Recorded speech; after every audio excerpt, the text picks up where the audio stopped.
오늘 이 주일 하나님 앞에 나와 예배하는 여러분의 삶 가운데 하나님의 은혜와 긍휼과 자비하심이 충만하기를 간절히 소원하고 축복합니다. 오늘은 우리가 너무나 잘 알고 있는 말씀이고 또 너무나 유명한 말씀이고 다윗의 대표적인 신앙의 고백이기도 한 말씀입니다. 오늘은 이 한 절의 말씀을 가지고 우리가 함께 말씀을 나누어 보려고 합니다. 여호와는 나의 목자시니 내게 부족함이 없으리로다. 오늘 이 믿음의 고백이 우리의 삶을 지배하기를 원하고 우리의 삶 가운데 믿음으로 표현되고 드러나기를 간절히 소원하고 축복합니다. 여호와는 나의 목자시니 부족함이 없으리로다. 이 다윗의 믿음의 고백, 오늘 이 고백을 통하여 우리가 함께 나누고 생각하기를 원하는데, 다윗은 부족함이 없다 이렇게 고백했어요. 여러분은 어떻습니까? 지난 한 주간 이렇게 멀리 돌아보지 말고 우리 지난 한 주간만 한번 돌아보죠. 어때요? 지난 한 주간 여러분의 삶에 부족함이 있었습니까? 없었습니까? 오늘 다윗은 부족함이 없다라고 고백하는데 여러분의 삶은 어떠했습니까? 지난 한 주간 부족함 없이 먹고 싶은 거 마음껏 먹으셨습니까? 나 이거 먹고 싶은데 가가지고 돈 걱정 아니하고 이렇게 가격표 메뉴에 보면 메뉴 있고 가격표 있는데 이런 거 걱정 안 하고 마음껏 드셨습니까? 사고 싶은 옷이 있는데 돈 걱정 안 하고 마음껏 주문하고 사셨습니까?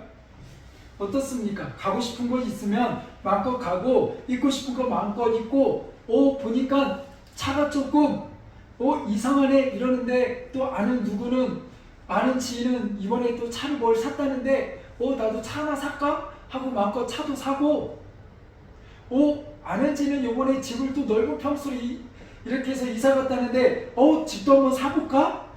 교통 불편한데 교통 좋은 곳에 집도 한번 사보고 그렇게 부족함 없이 지내셨습니까?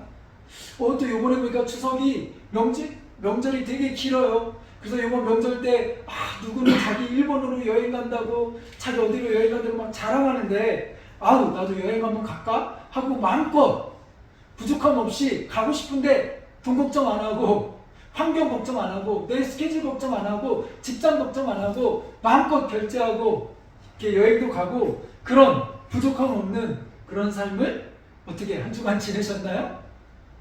네, 다들 표정들 보니까 뭔가 이상하다. 이거 아닌데 이런 것 같아요. 그래요. 우리 그럼 조금 더 봅시다. 다윗은 부족함이 없다라고 다윗이 고백했는데 그럼 다윗에는 어땠을까요? 다윗은 이런 부족함이 있었을까요? 없었을까요? 우리가 잘 알지만 다윗의 삶은 정말 부족함이 많은 삶이었어요. 다윗은 사울에게 이제는 시기함을 받아서 잘못한 게 없어요. 잘못하지 않았는데 시기함으로 인하여서 쫓겨다니기 시작했어요. 어떻게 보면 죽은 관계예요. 왕과 신하의 관계이기도 하지만 사적으로는 어떻습니까? 장인과 사위의 관계이기도 해요. 그런데 이제 왕으로부터 시기를 받아서 쫓겨다녀요. 어디 좋은데 여행 다니는 거 아니에요. 막 좋은 그런 숙소 이렇게 예약하고 퍼스트 클래스로 어디 막 좋은데 여유있게 이렇게 가는 거 아니에요. 쫓겨가는 거예요. 그러니 쫓겨가다 보니 돈이 있습니까? 먹을 것이 있습니까? 아무것도 없어요. 때때로 궁핍함과 이 배고픔 속에 다윗은 있었다라는 거예요. 그래서 다윗은 로댓 땅에 가가지고 어떡합니까? 굶주리고 배가 고팠는데 먹을 것이 없는데 그러다 보니까 제사장에게 뭐라고 얘기합니까? 내가 지금 특수임무 띄고 있다. 왕의 특별한 명령을 띄고 와가지고 급하게 오늘 이렇게 왔으니까 나 배고프니까 나를 위해 빵 좀 주라. 먹을 것 좀 주라. 근데 먹을 거 없다고 하니까 하나님께 드렸던 그 전병 그거 갖고 와가지고 이거밖에 없다니까 그거조차도 그거 이렇게 먹은 거예요. 그만큼 어렵고 배고픈 가운데 있었어요. 매일 그런데 그것이 또 소문나요? 그럼 어떻게 해요? 사울왕이 쫓아오니까 또 다른 곳으로 도망가요. 자기 몸 하나 제대로 누일 곳이 없었어요. 다윗은 모두가 벌벌 떠는 골리앗을 무너뜨렸던 그러한 장수였음에도 불구하고 그러한 용사였음에도 불구하고 왕의 사이였음에도 불구하고 그는 늘 도망다니며 편하게 하루를 쉬지도 못하는 궁핍하고 어려운 삶 가운데 다윗은 놓여 있었어요. 그뿐입니까? 얼마나 많은 수치를 당했습니까? 그리고 이제는 좀 지나니까 자기를 따르는 무리들이 생겼어요. 그러니까 이 무리들을 먹이고 책임져야 되잖아요. 굶주리고 힘들고 어려운 이들이 다 모였어요. 상처받은 이들이 모였어요. 그리고 다윗을 따라요. 그런데 이들 보면 이들 중에 뭐 하나 제대로 의지하고 다윗에게 힘이 될 수 있는 사람은 있어요? 없어요? 없어요. 그리고 오히려 이들을 책임져야 돼요. 자기 몸 하나 힘든데도 자기 몸뿐만 아니라 자기를 따르겠다고 왔더니 이들을 책임져야 돼요. 그리고 갑니다. 가는데 이들이 배고파요. 그러니까 어떡합니까? 이제는 그 지역에 조금 그래도 재력이 있는 이에게 그 나발이라는 사람이 있습니다. 그에게 먹을 거를 청해요. 그랬더니 우리 다윗님 오셨습니까? 하고 모시는 게 아니라 초청하는 게 아니라 그를 VIP로 이렇게 대접하는 게 아니라 어떡합니까? 조롱합니다. 그리고 거부합니다. 그 사실을 나중에 그의 아내가 알게 되죠. 그래가지고 아비가일이 이제는 다윗을 이렇게 선대하게 합니다. 그리고 나중에 이 아비가일은 나중에 누가 됩니까? 다윗의 아내가 되기도 하죠. 나발이 죽고. 근데 이것도 너무 웃긴 사실은 뭐냐면 지금 다시 도망다니는데 도망다니는 상황 속에서 결혼할 때입니까? 아니죠. 근데 왜 결혼했을까요? 다윗보다 나발이 이 아비가일이 거의 10살 정도 많다라고 성경학자들은 보거든요. 근데 왜 결혼했을까? 물론 그의 지혜로움도 있고 자기를 알아보는 것도 있지만 많은 성경학자들은 그런 이야기도 합니다. 그가 이제 그의 남편이 죽었잖아요. 근데 그의 남편이 그 지역에서 뭐예요? 돈이 많은 그런 사람이었잖아요. 그래서 그 모든 지역에 그 자기를 따르는 이들을 충분히 먹이고 입히고 할 수 있는 뭐 이런 이야기도 합니다. 근데 그것은 뭐 저는 이 부분에 대해서는 사실 뭐 잘 모르겠어요. 그러나 중요한 사실 이런 이야기를 하는 이유는 무엇입니까? 다윗이 그만큼 궁핍과 어려움과 힘든 가운데 있었어요. 그것이 극에 달해서 이제는 나중에는 어떻게 해요? 도망 다니다 안 되니까 이제는 야, 나 여기 있다가는 큰일 나겠다. 그래서 망명하잖아요. 블레셋으로. 블레셋 지역으로 망명해요. 블레셋은 이 다윗과 늘 싸우던 다윗, 엄밀하게 얘기하면 다윗과 싸운 게 아니라 이스라엘과 싸웠죠. 그 이스라엘과 싸울 때 그 앞장서서 싸우던 사람이 누구예요? 다윗이었어요. 골리앗을 무너뜨릴 때도 누구였어요? 블레셋이었어요. 그러니까 이 적국과 늘 싸우던 그 적국으로 어떡합니까? 망명하게 되는 거예요. 거기서 다윗 우리 좀 오십시오 초청하는 거 아니에요. 기여하는 거 아니에요. 어쩔 수 없이 내가 여기다 죽게 생겼다라는 마음으로 도망가듯 그 국경을 넘어서 블레셋으로 갑니다. 근데 블레셋에서는 환영해 주는 게 아니라 어떡합니까? 오히려 다윗을 죽이려고 해요. 그러니까 다윗은 기질을 발휘하는데 그 기질이 무엇입니까? 용맹스럽게 어디 한판 붙자! 막 이런 게 아니에요. 골리앗을 향하여 그렇게 담대하게 나가던 다윗의 모습이 아니에요. 골리앗을 향하여서는 정말 갑옷도 입지 아니하고 칼과 창도 들지 않았지만 담대하게 만군의 여호와의 이름으로 나간다라고 하면서 멋지게 나갔던 다윗이에요. 근데 그 블레셋에서는 어땠어요? 죽을 것 같으니까 막 갑자기 문을 긁기 시작하고 침을 질질 흘리면서 정신 나간 미친 척을 했어요. 얼마나 수치스럽습니까? 그런데 그런 상황까지 놓였어요. 그런데 그런 다윗의 오늘 고백이 무엇입니까? 그 인생의 고백이 무엇입니까? 내게 부족함이 없다라는 거예요. 내게 부족함이 없다라는 거예요. 이걸 어떻게 이해해야 할까? 정말 다윗의 삶을 보면 부족함 투성이었는데 오히려 아들에게도 배신당하고 아들 때문에 왕위에서 쫓겨서 도망가던 때도 있었잖아요. 자신의 잘못을 잘 숨겼다고 생각했는데 어느 날 한 선지자가 와가지고 모든 사람들이 있는 데서 당신 죄인이야 라고 하며 다윗의 은밀한 모든 것까지도 다 드러내는 수치까지도 당했잖아요. 그의 인생에 가만 보면 부족한 투성 아닙니까? 어려운 것 투성 아닙니까? 근심 걱정 염려 투성 아닙니까? 수치와 이 괴로움의 투성 아닙니까? 공고함의 투성 아닙니까? 그런데 다윗은 뭐라고 이야기하냐면 부족함이 없대요. 과연 이것을 어떻게 이해해야 할까요? 오늘 이 말씀이 갖고 있는 진정한 의미는 무엇일까요? 오늘 이 말씀의 진정한 의미를 우리가 다시 한번 되새기면서 우리의 삶 가운데 이 진정한 고백의 의미가 회복되길 원하고 우리도 선포할 수 있는 은혜가 있길 간절히 소원합니다. 자, 우리가 지금까지 이 서론을 좀 길게 이야기했지만 이렇게 길게 이야기한 이유는 무엇입니까? 오늘 다윗이 내게 부족함이 없다라는 이 고백에 담겨져 있는 의미가 환경적으로 풍족하다, 환경적으로 여유롭다, 내가 하고 싶은 거 먹고 싶은 거 다 먹고 그것으로 인하여 부리는 여유, 만족함이 아닌 것을 우리는 알 수 있습니다. 돈이 많아서 나 부족함이 없습니다. 나 명품 입어서 부족함이 없습니다.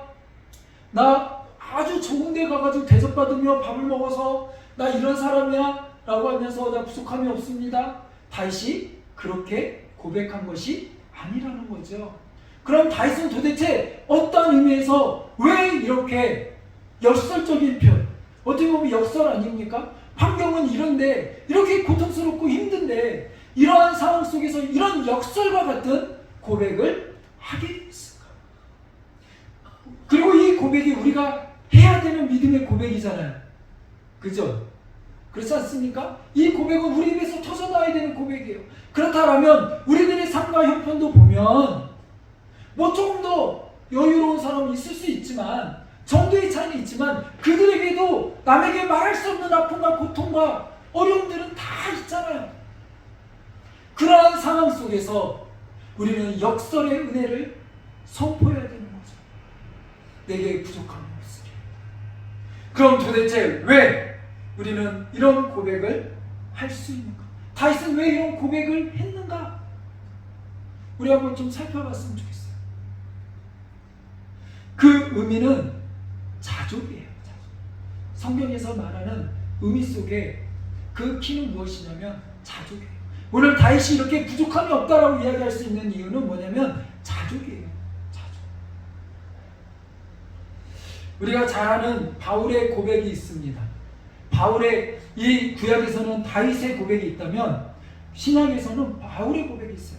바울은 뭐라고 이야기합니까? 내게 능력 주시는 자 안에서 내가 모든 것을 할 수 있습니다.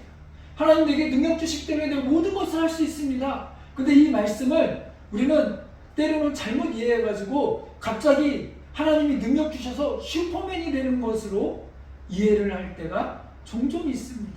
그래서 막 시험을 앞두고 하나님 능력 주시면, 뭔가 프로젝트를 두고 하나님 능력 주시면, 근데 여기서 말하는 그 능력은 어떤 히어로적인 그런 어벤져스가 나오는 갖고 있는 뭐 그런 능력들, 그런 능력이 아니에요. 여기서 말하는 능력이 뭐예요? 자족의 능력이에요. 그래서 바울은 이 앞에 어떠한 이야기를 합니까? 이 이야기가 나오게 된 배경이 무엇입니까? 내가 하나님의 일을 위하여 선교 여행을 하며 각각 선교지를 돌아다니며 각 나라를 돌아다니며 각 지역을 돌아다니면서 복음을 전하며 교회를 세우는데 이 교회를 세우는 일이 결코 쉽지 않아요. 각 지역을 돌아다니다 보면 어떤 일이 있습니까? 어쨌든 물질이 들잖아요. 바울은 갑자기 10일을 굶고 20일을 굶어도 배가 안 고픈 그런 사람 아니잖아요. 누구나 밥 안 먹으면 배고프고 두들겨 맞으면 아프고 그런 사람 아닙니까? 그래서 바울도 뭐라고 이야기합니까? 나 죽을 것 같았다. 죽을 것 같은 고통을 느꼈다라는 거 아닙니까? 그리고 실질적으로 그의 사역에 힘들고 어려운 일이 많이 있었다라는 거예요. 그러나 반면 그런 힘들고 어려울 때만 있는 게 아니라 때로는 하나님이 풍성하게 돕는 손길들을 통해서 어떤 선교지에서는 너무나도 수월하게 또 돕는 이들을 통하여 교회를 세워가는 은혜들도 있었다라는 거죠. 그러니까 하나님의 사역을 하는데 늘 좋은 일만 있는 것이 아니라 때때로 어렵고 힘든 일도 많았다라는 거예요. 궁핍함도 있었다라는 거예요. 그래서 때로는 바울도 복음만 전하기를 원하고 정말 예수님 말씀대로 야 복음 제자들을 파송할 때 복음을 전할 때 야 먹을 거 입을 거 그런 거 걱정하지 말고 야 전대에 뭐 이거 하면 어떡하지 뭐 쓸데없는 거 다 주워 담지 말고 그냥 그 당일 오늘이면 좋게 그러고 가라고 하신 거 아닙니까? 근데 그 말 믿고 갔는데 먹을 게 없어서 굶을 때도 있는 거죠. 그러니까 바울은 어떡합니까? 이제는 스스로 일을 하기도 하고 여러 가지 일을 하면서 그 사역을 감당하기도 합니다. 때로는 다른 지역에서 바울을 위하여 선교비를 후원을 받기도 하고 그것을 통하여 바울이 주신 사명 끝까지 감당하며 나가는 것들을 보게 되어집니다. 그러면서 바울이 이야기하는 거예요. 내가 사역해보니까 힘들 때도 있고 어려울 때도 있고 죽을 것 같은 고통도 있었어. 그리고 풍요할 때도 있었고 여유와 함께 정말 기쁘고 재밌게 교회를 세워갈 때도 있었어. 그러나 중요한 사실은 그 환경적인 여건이 중요한 게 아니라 환경이 좋다고 해서 나를 돕는 이들이 많다고 해서 와 재밌고 좋아 이거 잘된 사역이야. 그리고 마저 죽을 것 같아서 쫓겨났던 여기는 잘못된 사역이야 이게 아니라 어떠한 형편에 있든지 간에 그 환경이 중요한 것이 아니라 내가 나를 부르신 하나님의 뜻, 그 뜻대로 그것을 잃어버리지 아니하고 나아가는 그 삶, 하나님이 그 능력 주셔서 그 사명을 감당하고 지금까지 온 거야. 하나님 내게 능력 주셔서 하나님 주신 사명 감당한 거야. 내 능력으로 감당한 거 아니야. 그래서 바울에게는 특별히 바울 서신서를 읽다 보면 특징이 뭡니까? 사람 이름이 그렇게 많이 나오는 거예요. 나를 위하여 이렇게 도왔던 이들이 있다. 나의 동역자들이 있다. 그들과 함께 하나님이 이 교회를 세워갖고 선교의 역사를 감당했어. 이 놀라운 일들 환경이 좋아서 내 능력으로 한 거 아니야. 누구? 하나님의 능력으로 한 거야. 그래서 나는 늘 어떠한 상황이 있든지 간에 이 상황 때문에 기뻐하고 이것 때문에 내가 즐거워하고 이것 때문에 슬퍼하고 한 적 한 번도 없어. 그래서 제가 늘 감사절 때마다 귀에 딱지가 박히도록 했던 이야기가 무엇입니까? 우리의 기준이 환경에 있으면 안 된다. 누구를 나보다 더 안 좋은 사람의 환경을 바라보면 그걸 바라보고 나 저 사람보다 낫네? 그거 갖고 기뻐하는 기준이 되면 나보다 더 좋은 사람들은 얼마든지 많아요. 그거 바라보면서 그러면 어떻게 돼요? 그때는 슬퍼지는 거예요. 근데 하나님은 그렇게 하지 말라는 거예요. 우리의 기쁨과 감사와 우리 마음의 본질은 거기에 있지 않다라는 거예요. 그러니까 갑자기 통장에 잔고가 많아요? 기쁨이 오네? 통장에 잔고가 쭉 사라져요? 그럼 갑자기 그 사라짐과 함께 슬픔이 오네? 이러지 말라는 거예요. 그게 우리의 마음을 좌지우지할 본질의 문제가 아니라는 거예요. 오늘 바울은 그걸 이야기하는 거예요. 제가 어제 설교 준비하고 여기 청소하고 하면서 조금 이렇게 산책을 하고 싶어서 이렇게 잠깐 요 앞에 산책을 했어요. 근데 산책을 하는데 띵 했던 게 하나 있습니다. 그건 뭐냐면 이런 거였어요. 어제 이렇게 산책을 하는데 막 강아지 데리고 많은 사람들이 왔더라고요. 근데 그거 한 애견샵인데 애견샵에 뭐라고 써있냐면 추석 명절 추석 선물 세트로 강아지 이렇게 먹는 강아지 간식 세트가 나왔더라고요. 다들 뭐 별로 안 놀라네요. 추석 선물 세트 하면 보통 어른이나 누구나 다른 사람들에게 인사하며 이렇게 있는 선물 세트인데 그 선물 세트가 뭐예요? 강아지용이 나왔더라고요. 강아지를 위한 선물 세트. 그러니까 그만큼 애견의 위치가 많이 올라간 거죠. 근데 제가 그걸 보면서 야, 강아지도 이제는 추석 선물을 받는구나 라는 마음이 드는데, 그러면서 하나가 제 기억 속에 오버랩 되는 사건이 있었어요. 그 오버랩 되는 건 뭐냐면, 제가 캐나다에 있을 때 그때는 뭐 여유가 있지 않으니까 정말 하나님이 어떻게 먹이시고 빛이나 어떻게 보면 객기도 있고 그런 마음으로 캐나다를 갔기 때문에 뭐 부유함, 이렇게 여유라는 게, 물질의 여유라는 게 없었죠. 그런데 다행히 그래도 장보러 가면 생필품은 그래도 조금 싸서 그래도 아이들 먹이고 장보고 하는데, 조금 아끼고 하면 조금 이렇게 고기 질도 조금 저렴한 거 하면 그래도 충분히 먹을 수 있으니까, 그래서 사면 그래도 조금 뭐 이렇게 질이 아주 좋지는 않더라도 적당한 가격에 이렇게 고기를 짓고 하는데, 한 번은 이렇게 캐나다인이 강아지를 이렇게 안고 있으면서 쭈쭈쭈 이러면서 진짜 좋은, 제일 최고급 소고기를 집으면서 이렇게 이 강아지를 위하여 이렇게 뭘 만들어주려고 고르시더라고요. 근데 그때 순간 현타가 잠깐 났었어요. 야, 나는 우리 아이들을 위하여 저 고기를 못 사는데, 야, 저 강아지는 이 비싼 고기를 먹네? 순간 현타가 와가지고 나도 한번 우리 아이들이 저 강아지보다 못하나? 한번 저거 먹여? 하고 딱 집었다가 가격 보고 내려놨어요. 근데 이 생각들을 왜 하냐면, 이게 왜 오버랩 됐냐면, 오늘 말씀을 묵상하면서 설교 준비하면서, 물론 먹이려면 먹일 수 있어요. 대신 그거 먹이고 다른 안 먹이면 되니까, 다른 데서 또 줄이면 되니까. 근데 중요한 사실은 그거 먹인다고 우리 아이들이 최고급 아이들이 되나요?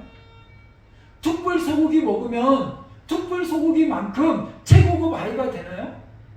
그렇지 않다라는 거예요. 아이들의 가치를 증명하는 것이 명품을 입고 비싼 옷을 입고 비싼 신발을 신고 비싼 걸 먹어야지만 우리 아이들이 귀하고 존귀하고 비싼 아이들이 되는 게 아니라는 거예요.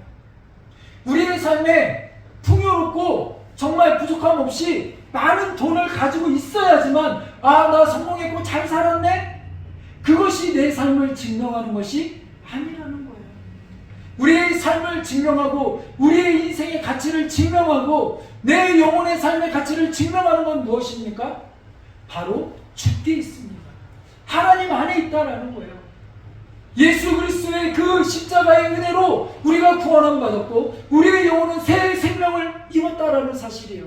그렇기 때문에 우리가 귀한 것 아닙니까? 그런데 그 생명이 없는 인생과 우리의 인생, 누가 더 귀할까요? 뭐가 더 가치 있을까요? 하나님의 부르심에 아멘으로 순종하며 그 십자가의 사명을 붙들고 선교지로 나아가고, 때는 농어촌교회 아무도 가지 않는 그곳에 가고, 아무도 가려고 하지 않는 그 길을 가며 그 사역을 감당하는 그 사명자의 길과 오늘 하루 우리 우리 가족만 잘 먹고 잘 살기 위하여, 그거 나쁜 거 아니에요? 나쁜 거는 아니지만 바람직한 것도 아니에요. 하나님은 우리를 나 혼자 잘 먹고 잘 살라고 부르시지 않으셨어요.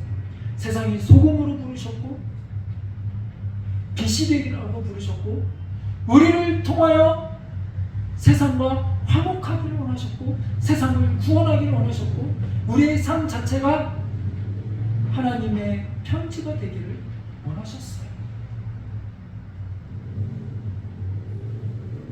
그러기에 내 자신만을 위하여 먹고 살기 위한 인생으로 산다면 그 인생은 하나님 뜻과는 조금 다른 인생이라는 거죠. 그래서 예수님은 이야기합니다. 한 부자가 있는데 그가 여러 가지로 잘 농사를 져가지고 풍년이 일었다라는 거예요. 곡식이 아주 많이 생겼대요. 그래서 이 곡식을 저장하기 위해 곡식 창고도 더 짓고 거기에 가득 채워 넣은 거예요. 우리나라로 따지면 하여튼 뭐가 잘 돼서 연봉도 많고 뭐가 또 생각했던 것보다 돈이 많이 들어오고 뭐 주식도 오르고 뭐 집값도 오르고 해가지고 통장 잔고가 풍성해진 거예요. 그러고서 좋다. 이걸로 뭐 하지? 내일 가서 차를 한번 바꿀까? 내일은 집 쇼핑을 할까? 뭐를 하지? 이러고 있는데 그 부자에게 하나님이 그날 밤에 찾아오셔서 그 인생을 거두시면, 그 인생을 찾으시면 그 모든 것이 누구 것 되겠느냐라는 거예요. 우리 인생은 빈손으로 와서 빈손으로 가는 인생이에요. 그러게 하나님은 돈을 모으는 것 그 자체, 거기에 우리의 인생을 허비하도록 하나님은 부르시지 않으셨어요. 오해하지 마세요. 돈을 모으지 말라는 게 아니에요. 돈 버는 게 나쁘다는 게 아니에요. 그거를 하는 분명한 이유가 있어야 되고, 그것을 어떻게 사용하느냐에 대한 분명한 가치관이 우리 안에 바로 세워져야 된다는 거예요. 다시 돌아와서 이렇게 가면 또 이제 또 자꾸 너무 딴 데로 가니까 다시 돌아와서 내 가치를 증명하는 것은 내 환경에 여러 가지 조건들이나 물질이나 이런 게 우리를 증명하는 게 아니에요. 내가 성공했다고 그랜저 타면 성공하고 그러지 않으면 성공 안 하는 인생인가요? 제가 왜 이 얘기하는지 아시죠? 광고에 성공한 사람들의 차 그래서 뭐 그래서 광고하잖아요. 그런 거 타야지만 내가 성공한 인생인가요? 그렇지 않다라는 거예요. 외부적으로 보이는 그것이 나를 증명하는 게 아니에요. 통장에 100만 원씩 있고 누가 그런 얘기 하더라고요. 인생에 40대 50대 됐으면 그래도 집안 정도는 있고 재산이 그래도 현금으로 얼마 정도는 있고 뭐 얼마 정도는 있어야지 그렇게 얘기하는데, 그것이 잘 살았다라고 그렇게 해야 된다라고 우리 자신을 증명하는 기준이 돼서는 안 돼요. 세상의 기준이 될 수는 있지만 하나님의 기준은 내가 이렇게 하나님 말씀대로 순종하며 살았습니다. 내가 그럼에도 불구하고 하나님의 어떠한 상황과 형편과 어려움에 있게 한다 할지라도 내가 하나님을 잃어버리지 아니하고 하나님을 끝까지 믿음으로 붙잡고 이렇게 살았습니다라는 그런 믿음의 고백, 그런 자조, 하나님이 주시는 삶 가운데서 하나님이 이끌어가시며 허락하신 그 삶 속에서 하나님의 은혜이구나라는 것을 깨닫고 고백하며 나가는 그 삶, 이것이 중요한 것이죠. 그러게 나에게 하나님 얼마 주실 거예요? 하나님 나에게 이거 꼭 주세요? 이게 아니라 하나님 어떤 형편이 있든지 감사합니다. 하나님만으로 나는 더 이상 부족함이 없습니다. 라는 믿음의 고백이 있어야 되는 거죠. 여러분, 제가 문제 하나 낼게요. 바울이 병 고침을 낫기 위하여 계속해서 기도했어요.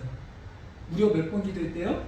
3번 기도했대요. 이 3번이 병 낫게 해주세요. 한번 병 낫게 해주세요. 이게 아니라 강력하게 간절하게 그렇게 기도하기를 3번 했다라는 거야.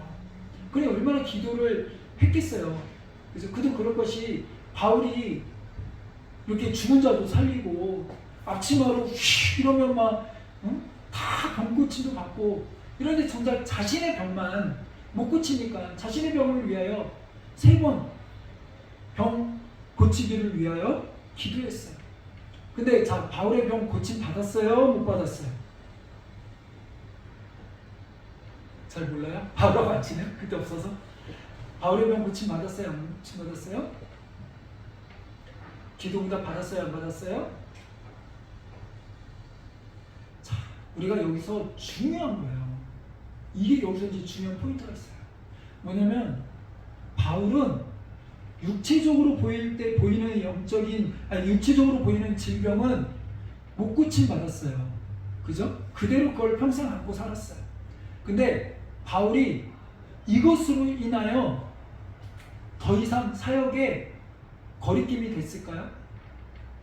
더 이상 이것으로 인하여 바울이 왜 기도하지 않았을까요? 하나님 뭐라고 그래요? 네 은혜가 족하다. 더 이상 이거 갖고 기도하지 마. 하나님의 확실한 응답이 있었고 바울이 그게 뭐예요? 오케이가 된 거예요.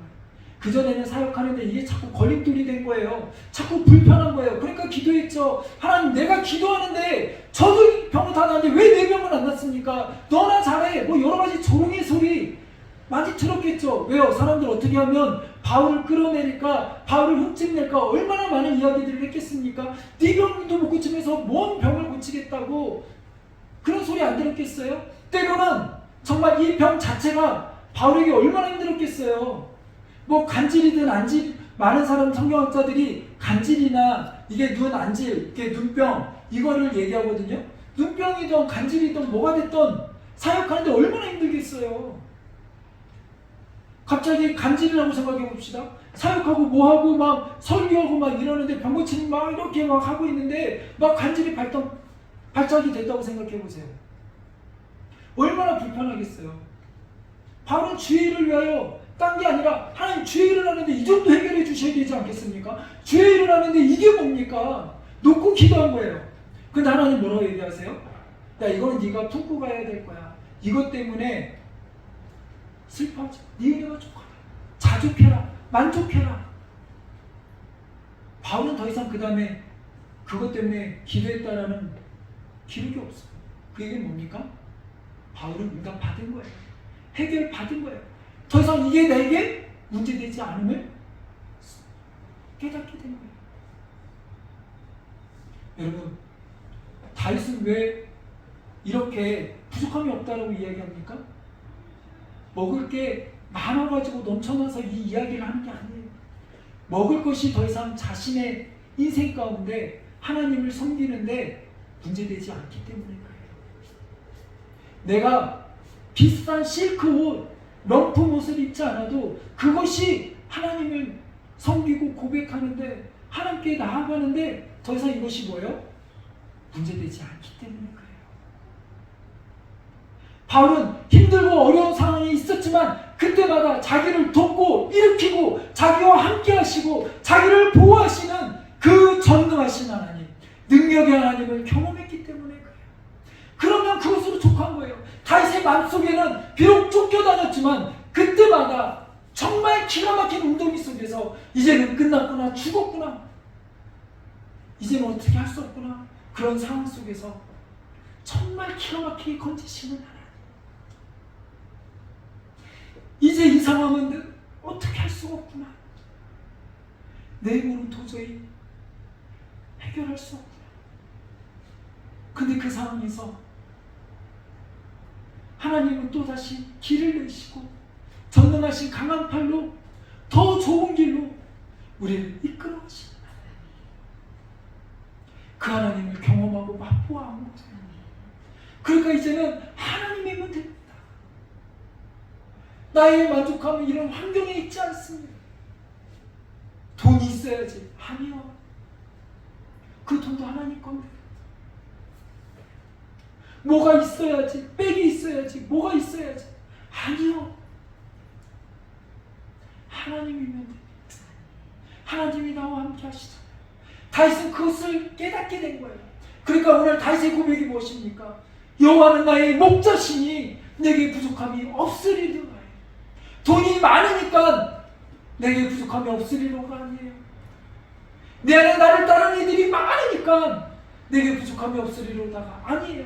내가 이제는 이 나라를 다스리는 왕으로 되었고 나를 해하려는 모든 이들을 다 평정해버렸고 이제는 내가 왕이 됐으니까 부족함이 없으리로다가 아니에요. 왜 다윗은 부족함이 없다라고 고백합니까? 여호와는 나의 목자시. 오늘 이 본질적인 고백이 우리 안에 터져나오길 원합니다. 내게 능력 주시는 자 안에서 내가 모든 것을 할 수 있습니다. 이 모든 고백의 그 핵심은 무엇입니까? 하나님이 나와 함께 하신다. 하나님이 나를 사랑하신다. 하나님 나를 부르셨다. 하나님 나를 택하셨다. 하나님이 나와 동행하신다. 그러니 내게 부족함이 없다. 비록 내가 툭불 한우는 먹지 못할지라도 내가 아주 비싼 뷔페 못 먹을지라도 그것이 내 안의 만족함이 아니라 하나님이 내 안에 만족함임을 여러분 기억하시기 바랍니다. 또 하나 여기서 부족함이 없다라고 할 때 이 원어적으로 이 쓴 시제는 뭐냐면 미래 시제예요. 미래 시제. 이 말은 무슨 말이냐면 앞으로, 그러니까 지금 당장 보여지는 현실의 문제가 아니라는 거예요. 근데 여러분 생각해 보세요. 당장 눈에 보이지 않는데 이것을 어떻게 믿죠? 당장 눈에 보이지 않는데 어떻게 이 고백이 나오죠? 이거는 믿음이 없이는, 신뢰가 없이는 할 수 없는 고백이에요. 그래서 오늘 우리 안에 필요한 것이 무엇입니까? 누가 이런 고백을 할 수 있습니까? 하나님을 온전히 신뢰하며 지금 내 상황은 이렇지만, 내가 이해할 수 없지만, 내가 남들보다 가진 것은 적지만, 내가 백도 없지만 분명 하나님 부르셨다라면 하나님은 이루신다라는 하나님, 그 전능하신 하나님, 신실하신 하나님, 그 하나님을 믿는 믿음이 있을 때 이 고백이 이루어지는 거예요. 이 고백을 내가 할 수 없다라면 내 안에 믿음이 없음을 여러분 기억하시고, 믿음이 부족한 것임을 기억하시고, 하나님께 믿음이 없음을 불쌍히 여겨달라고 하고 기도하며 나아가야 돼요. 말씀으로 나아가야 돼요. 왜요? 믿음은 어디서 나옵니까? 말씀에서 나오기 때문에 그래요. 그렇다고 막 이상한 신비주의 쫓아다니라는 게 아니라 기록된 말씀, 이미 우리에게 주신 말씀, 이 말씀으로 돌아가야 되는 거예요. 그럴 때 우리는 이 고백이 할 수 있는 법이 터져나오는 거예요. 당장 이 현실을 넘어 하나님 분명 이렇게 이끌어 가실 거야. 그게 뭔지는 모르겠지만 분명 하나님은 그렇게 하실 거야. 사망의 음침한 골짜기를 걷는다 할지라도 나를 아니하시는 하나님, 그 하나님에 대한 신뢰, 믿음, 오늘 그것이 우리 안에 있기를 원합니다. 그래서 우리는 선포할 수 있는 거예요. 부족함이 없으리로다. 거기서 우리는 기뻐할 수 있고, 감사할 수 있고, 하나님의 부르심에 반응할 수 있고, 내 삶 속에서 이제는 빛과 소금의 역할을 감당할 수 있는 거예요. 여러분 생각해 보세요. 내 삶이 힘들고 어렵다고 해서 똑같이 세상 사람도 힘들고 어려워요. 근데 똑같이 원망하고 불평하고 똑같이 투덜대고 이러면 세상 사람들이랑 뭐가 다르겠어요? 세상 사람들이 볼 때 뭐가 우리의 삶이 그리스도의 향기가 나고 뭐가 전도의 삶이 되겠어요? 뭐가 빛과 소금의 삶이 되겠어요? 그렇잖아요. 우리는 이런 삶 속에서도 고백할 수 있어요. 세상 사람들에게 도대체 저 사람은 왜 이런 상황 속에서 웃지? 왜 이런 상황 속에서 감사하지? 왜 이런 상황 속에서 저렇게 힘을 내어 역동적으로 움직일 수 있지? 의미가 뭘까? 왜 그럴까? 궁금해해야 돼요. 그리고 물어야 돼요. 그때 얘기해 주시죠. 여호와는 나의 목자시니 내게 부족함이 없으리로다. 아멘. 오늘 이 고백을 가지고 나아가는 우리들이 되기를 원하고 우리들의 삶이 되기를 원합니다. 우리 함께 기도하겠습니다. 우리